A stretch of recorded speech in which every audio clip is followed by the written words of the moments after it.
0.3. Like, I didn't even have a whole 1 number. It was a 0.3. And 6 is a whole lot more than 0.3. So what you mean I didn't ovulate? What's going on, everybody? My name is Paris Ritter, and I want to thank you all so much for tuning into the Ritter Romance channel. If you are new here, usually my husband Theo is here with me, and we usually sing that part. But if you're returning, I know you're probably like, "What the heck?" But no, it's just me today. So, and it feels a little weird singing it without Theo. So, yeah, I just have to just say it. Anywho, so today's video is about our TTC journey. And if you are new to that term, TTC stands for trying to conceive. And I wanted to share my story with you all too, because there are so many women who probably are going through this same thing. And I kind of want to share our journey with you all. And this is really, really new for me, because most of my friends know I don't get very vulnerable. It's just not a bag that I tap into. So this is going to be very, very different for me. But I think it's going to be healing as well. So if you would love to hear what our TTC journey has been, please stay tuned. Make sure you subscribe, like, and comment below if you're going through the same thing, or if you have some advice or words of wisdom, words of encouragement. And we can pray together and believe that our babies are going to come. And yeah, so let's get started with the video. Okay, so Theo and I have been married for 3 years. And I got on birth control because we knew we didn't want to have kids right away. So I got on birth control May 2017 before we got married in September of 2017. I did not care for the side effects of birth control. So I decided to get off of birth control after being on it for a year. So I got off birth control May 2018. So we had just been doing the good old pull-out method because we still were not trying to have kids. I just was not liking the side effects of birth control. So we still wasn't trying to have kids right away. So we were just pulling out, or Theo was just pulling out. And then we did that for about a year and a half, honestly.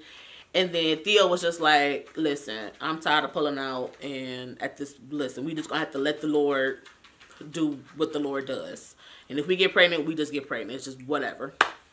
So October of 2019 is when we stopped the whole pull-out thing. And we were just like, "Okay, Lord, if we get pregnant, we get pregnant, whatever." We want to have kids. So it's just like, okay, whatever, right?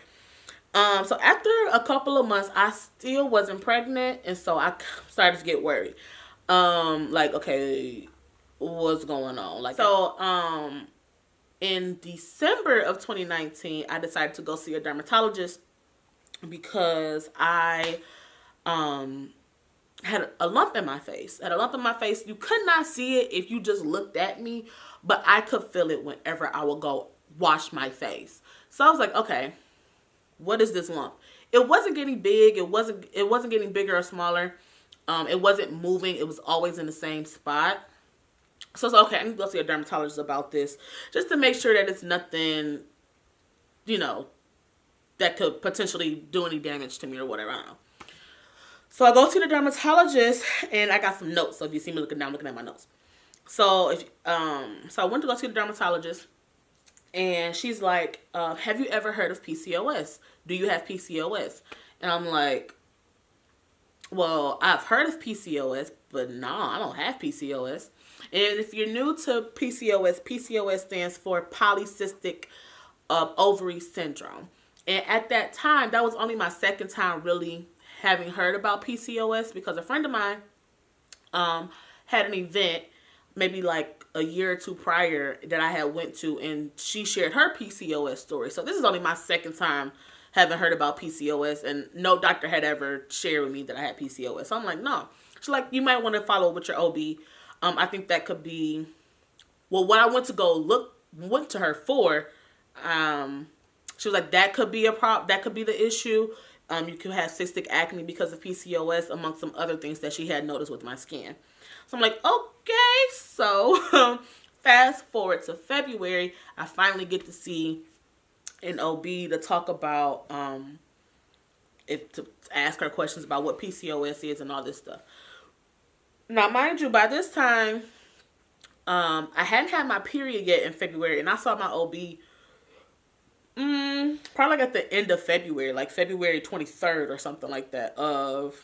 This is 2020 now. We're in 2020. Hadn't had a period. I had some spotting, and honestly, when you're now at the point to where you're trying to conceive, you get into a rabbit hole of videos, right? So I had the spotting, but I didn't have a full on period. So I thought that I was experiencing implantation bleeding, right? So that wasn't it. So I had taken so many pregnancy tests and they were all negative. So I'm just like, okay, what the heck is going on? So when I saw my my OB in February, she kind of hinted like, yeah, you might have PCOS. So this is what happens when you're talking to your doctor about PCOS, right? You have to fit 2 of the 3 not conditions, or yeah, I guess 2 out of the 3 conditions in order to be diagnosed with PCOS. So you either have irregular periods, you have I can't even say the word, a hormonal imbalance, or you have an excess of androgens, which basically means that you have more testosterone than normal, essentially, for a woman. Or you could have cyst on your ovaries. So if you fit any 2 out of the 3, you pretty much will get diagnosed with PCOS. For me, I had never had irregular periods. So February 2020 is my first time not having a period. So I was just like, what's going on? And then after we ran some blood tests, we realized that my testosterone levels were extremely high, which explains I have hirsutism, which basically means I have male facial male-like hair growth on my face and body.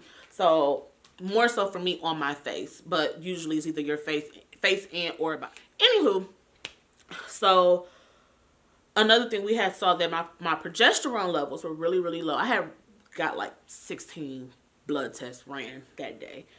So a lot of things that we had saw at that point. So I had to follow with my OB in April to, again, kind of talk about my test results. And by this point, I still had not had a period, but I still was getting negative pregnancy tests. So I'm like, what in the world is going on? Like, at this point, we're open to having a baby. Like, we're like, give us the baby at this point. So after still not having a period, she was kind of like, okay, yeah, you're now experiencing the irregular periods. So yes, you have PCOS. So I'm like, all right. So that's when she finally officially diagnosed me, I guess you can say, and then immediately prescribed me some medications. So I was officially diagnosed with PCOS in April of 2019, although my doctor kind of hinted at the fact that I might, just from looking at my my blood results back in February. So by that point, she had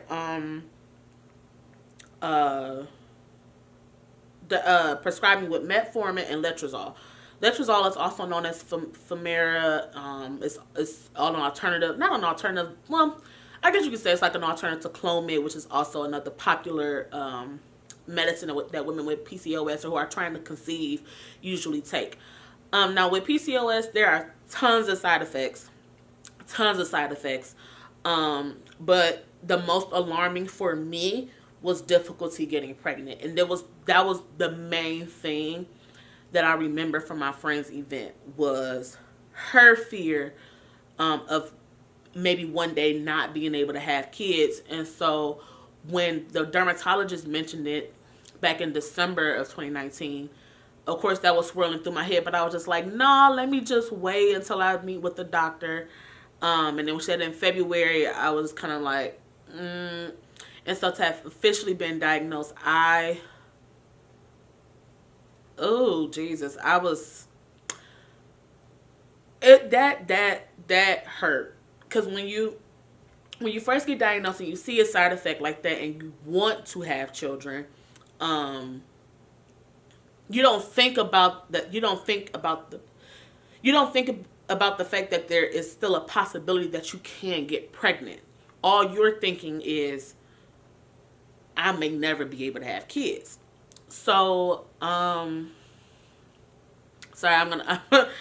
I told you I was gonna get emotional, so if I get emotional, please just bear with me. Um, so that was a really tough thing for me to kind of like digest, I guess you can say. So moving on, so I had to start taking metformin and letrozole. And anyone who knows me know I'm not a fan of medicine. I mean, I don't take a Tylenol for a headache. Like, I am not a fan of medicine. I will drink some water and go to sleep and wake up and be fine, like headache gone. So I am not a fan of medicine. So when the doctor prescribed me this medicine, I'm like, baby, it's got to be another way. There has to be another way, because I don't want to take this medicine. I just don't. So I don't think I started taking my medicine probably until like July. She prescribed it to me in April. I don't think I started taking it until July, because I was just like, there's got to be another way.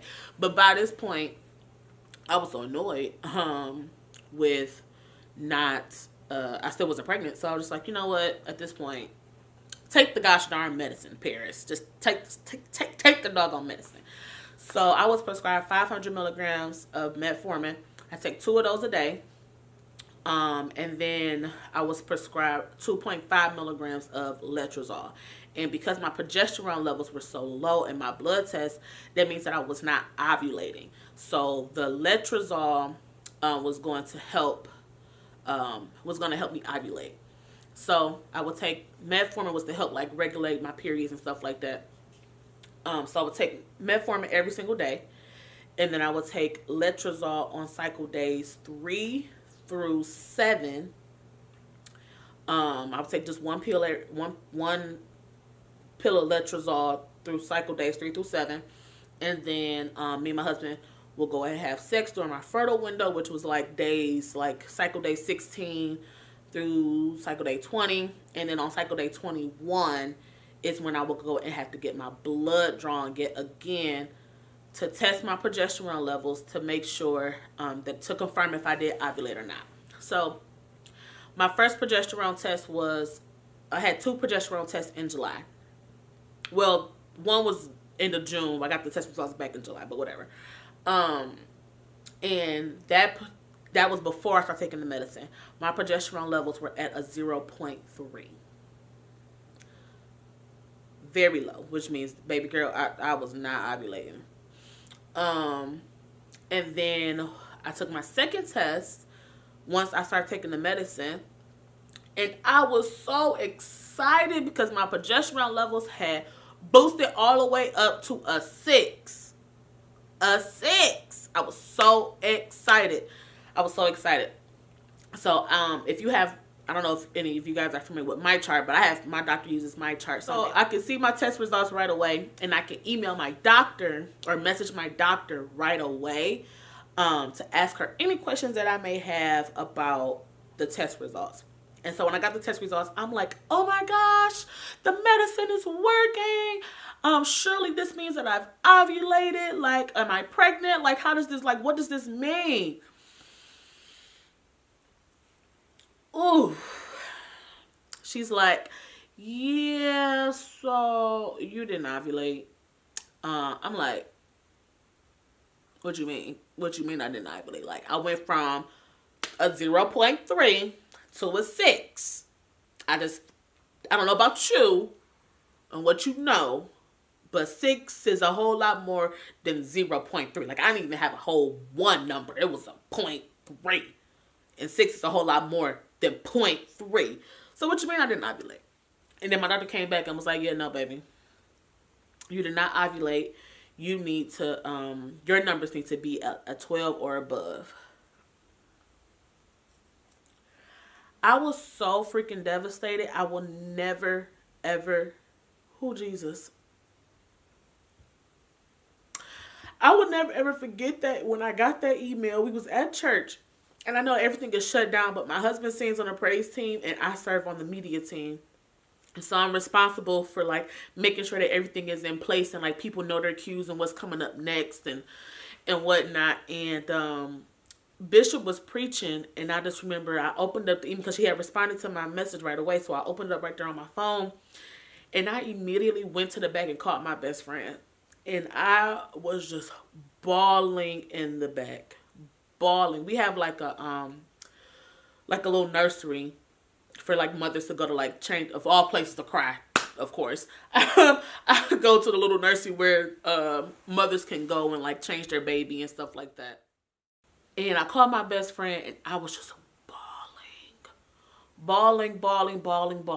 because I was just like, nothing is working. Like when you're trying to conceive and you just everyone feels like you're gonna be that one anomaly where it's like, okay, my story is gonna be so different. The medicine is gonna work for me on the first try. I'm gonna be good to go. Blah blah blah.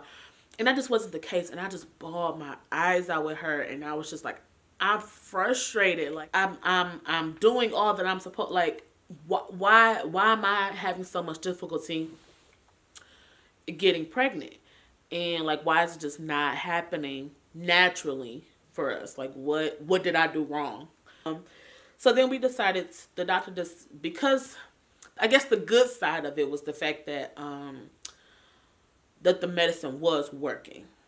So on the brighter side of things, the medicine was working. So the doctor said, okay, we're just going to go ahead and increase your dosage. So I went from only taking 2.5 milligrams of letrozole to 5 milligrams of letrozole. So I would take two metformin pills a day, 2 letrozole pills a day. And same thing, go get my blood drawn. So from July all the way to December 2019, I am doing the same cycle of take my metformin every day, letrozole between cycle days 3 through 7, sex between days 16 through 20, 21, 22, 23, 24, because you know we likes to get it in. And then I would go get my blood drawn on day 21.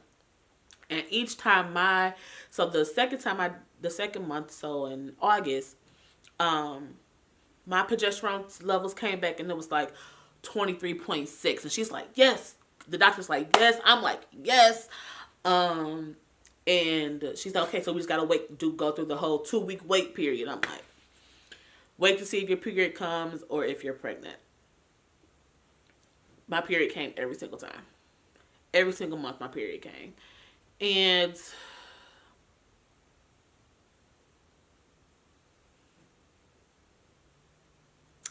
it's really, really frustrating because you're just like, and you get, you see the baby announcements on social media, and your friends are having kids, and they're on their second or third kid, and you went to high school and you went to college with people, and they're having kids, and you see other married couples that got married around the same time as you having kids, and you're just like, but when is it going to be my turn, right? And I mean, you're happy for everybody. You're happy for everybody. You got your little cousins are running around, and then you got your little nieces and nephews running around, and so you're excited and you're happy, but it's just kind of like, but when am I gonna have my own little bundle of joy? And then of course, people are asking, when y'all gonna have some kids? It's getting y'all getting up, you ain't getting any younger, blah blah blah blah blah. And of course they don't mean any harm, but they also don't understand the harm and the damage that it does. So it's just very, very frustrating, very, very, very frustrating. But again, but that pretty much is where we are so far with our journey. In my next video, I'm going to talk about my HSG experience. Because after so long, I was kind of getting frustrated and started asking more questions and wanted to know more, because I'm like, clearly I'm ovulating, but I'm not getting pregnant. So there has to be something else that's wrong. There has to be something else that's wrong. So we are due to have a meeting, we do have an appointment scheduled with an actual fertility specialist to help us further along in our journey. But that's pretty much all for this video right now. So again, guys, thank you. So if you got to the end of this video, thank you all so much for watching, for listening to my story. Again, I am going to be sharing my HSG experience next. I didn't want to put all that information in one video, because that's a whole nother story, child. But please, please, please make sure that you subscribe, like, and comment down below if you are on your own TTC journey. If you are just you know, wanting to ask, if you have questions, if you don't know what questions to ask your doctor, if you want to know about some other supplements that I've been taking, or if you just want someone to just, you know, have as an accountability partner, or to just encourage you, or if you want to encourage me, child, because I know that this journey is not, it's not easy. It's definitely not easy. My husband keeps me very, very, very level-headed. He tries his best to keep me level-headed and support me as much as he can, because it's a lot. But I get it now. Although not pregnant yet, but I get it now. When mothers are very protective over their children, because you never know how much a mother had to go through in order to even get that child here, or how much they had to pay, or how many supplements they had to take, how many shots, everything. You never know the story. And so now I get why mothers can be so protective over their children, because it was a lot that could have potentially went outside of love, of course, but there's just so much that goes on before the child even gets here. So again, if you're going through the same thing and you just looking for a community of support, please comment down below. Our email is in the description. You can send me an email. I would love to pray with you and encourage you as well. And again, I need that same encouragement as well, so we can work together, sis. Because we're going to get our babies. Our babies are going to come, but in due time and according to God's plan. So that's it. Again, make sure you all subscribe, like, and comment so that you never miss an upload. Love you all so much. Again, thank you so much for watching. I love you all. Be blessed. Our babies are coming. Don't give up, sis. Love you. Bye.